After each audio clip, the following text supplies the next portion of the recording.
ദിക്കറുകള് പാറ്റക്കഴിങ്ങനെ ആട്ടം പിടിച്ചില്ലോ ഒരു മൊയ്ലാമാരിങ്ങനെ ആടുക. കഴുങ്ങ് കണ്ടിട്ടില്ല നിങ്ങള്? എങ്ങനെ നീണ്ടു പോയിട്ട് ആട്ടം പിടിച്ചാണ്ട് അതിന് ആട്ടം എന്നമാതിരി ആടിയിട്ടാണ് ആകെ അങ്ങോട്ട് തകർത്താടുകയാണ് സ്റ്റേജിൽ.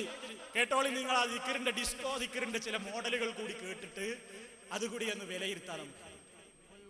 دائم عزك دائم ملكك دائم عزك دائم ملكك دائم عزك دائم ملكك دائم عزك دائم ملكك دائم عزك دائم ملكك دائم عزك دائم ملكك دائم عزك دائم ملكك دائم عزك دائم ملكك دائم عزك دائم ملكك دائم عزك دائم ملكك عزك دائم يا الله لا إله إلا الله لا إله إلا الله لا إله إلا الله لا إله إلا الله لا إله إلا الله لا إله إلا الله إلا الله لا إله إلا الله إلا الله لا إله إلا الله إلا الله لا إله إلا الله لا إله إلا الله إلا الله لا إله إلا الله إلا الله لا إله إلا الله إلا الله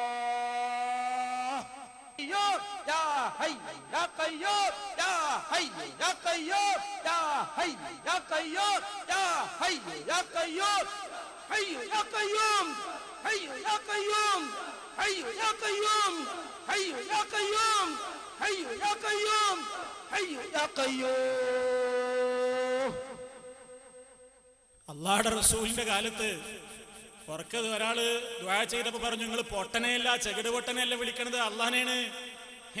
ഇവര് ദിക്ർ കേട്ടിട്ടുണ്ടെങ്കിൽ പരിസരത്തൊക്കെ മനുഷ്യനോ പശുക്കളോ ആടൊക്കെ ഉണ്ടെങ്കിൽ ഇവരെ ഓടിപ്പോകും. കാരണം ഐറ്റങ്ങൾക്ക് ഇവരെ കാണാൻ ബുദ്ധിയുണ്ട്. ഇതാണ് ഖുർആൻ പറഞ്ഞത്, ഉലായിക്കൽ അന്നാം, ഇവര് നാക്കാലികളെ പോലെയാണ്. നാക്കാലിനെ പറഞ്ഞ ഇതിന് വിഷമാവും വിചാരിച്ചു, ബൽഹും അളല്, അതിനേക്കാൾ മോശാണ്. ഇവര് ഇസ്ലാമിനെ പരിചയപ്പെടുത്തുക. ഇവരാണോ ലക്ഷങ്ങൾ പങ്കെടുക്കുന്ന സ്വലാത്ത് നഗറിലെ തങ്ങന്മാര്? ആ തങ്ങന്മാര് ഇത് പറയുമ്പോ പറയും, ഇതൊന്നും ഞങ്ങൾ അംഗീകരിക്കില്ല. നിങ്ങൾ അംഗീകരിച്ചിട്ടുണ്ട്. ഇതിന് സർട്ടിഫിക്കറ്റ് കൊടുത്ത ആൾക്കാരൊക്കെന്നറിയോ? ഈ പൂരത്തെറിയില്ലേ, ഈ നാടകല്ലേ, ഈ നൃത്യങ്ങളില്ലേ, ഈ ഡിസ്കോ ഇല്ലേ, ഈ പ്രാർത്ഥനല്ലേ, ഇതിനൊക്കെ അംഗീകാരം കൊടുത്ത നിങ്ങളുടെ നേതാക്കന്മാരെ ജീവനോടെ ഇതിൽ കാണിക്കുന്നുണ്ട്. കാണുക നിങ്ങൾ. ആരൊക്കെയാ? കാന്തപുരണ്ട്, കാന്തപുരത്തിന്റെ പുതിയാപ്പുള സി മുഹമ്മദ് ഫൈസി ഉണ്ട്, പാറന്നൂര് മൊയ്‌ലിക്കുട്ടി മുസ്ലിയാരുണ്ട്. എല്ലാം നിങ്ങൾക്ക് കാണാം. ഇതൊക്കെ ആ സിഡിയിൽ തന്നെ ഇതിന് അഭിവാദ്യം അർപ്പിച്ച നേതാക്കന്മാരാണ്. ഇവരുടെ ഒക്കെ സപ്പോർട്ട് ചെയ്തിട്ടുണ്ട്. എന്നിട്ട് ഈ തോന്നിയാസം ഇതാണോ നിങ്ങളുടെ ദിക്ർ? ഇതാണോ ഇസ്ലാം? എന്നിട്ട് സലാത്ത് ചെല്ലാൻ വേണ്ടിയിട്ട് ഇവര് ഗ്രൗണ്ടിൽക്കാ ജനങ്ങളെ വിളിക്കുന്നത്. ചോദിക്കട്ടെ, അള്ളാഹുവിന്റെ റസൂലിന്റെ കാലഘട്ടത്തിൽ വളരെ വിനയത്തോടു കൂടി ചോദിക്കട്ടെ, റസൂലുള്ളാഹിയുടെ കാലത്ത് ഏത് ഗ്രൗണ്ടിലേക്കാണ് സലാത്ത് ചെല്ലാൻ വേണ്ടി ആണും പെണ്ണും പോയത്? നിങ്ങൾക്ക് തെളിയിക്കാൻ കഴിയോ? നിങ്ങൾ ചോദിക്കലുണ്ടല്ലോ, റസൂലുള്ളാഹിയുടെ കാലത്ത് ഏത് പെണ്ണിലേക്ക് ഏത് പെണ്ണാ പോയത്?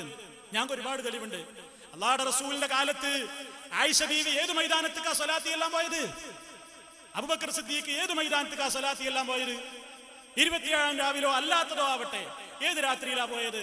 സ്വലാത്ത് ചെല്ലാൻ വേണ്ടി ആണും പെണ്ണൊക്കെ പാടത്ത്. എന്നിട്ട് ലക്ഷങ്ങൾ പങ്കെടുത്തു. മക്കയും മദീനയും കഴിഞ്ഞാല് മൂന്നാമത്തെ വലിയ സ്ഥലമാണ് ഇത്രേ.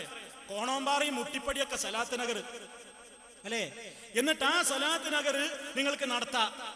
അള്ളാഹുവിന്റെ റസൂൽ മൈതാനത്തേക്ക് പോകാൻ പറഞ്ഞത് നിങ്ങൾക്ക് പോയിക്കൂടാ. പോയി മൈതാനത്തേക്ക് പോകാൻ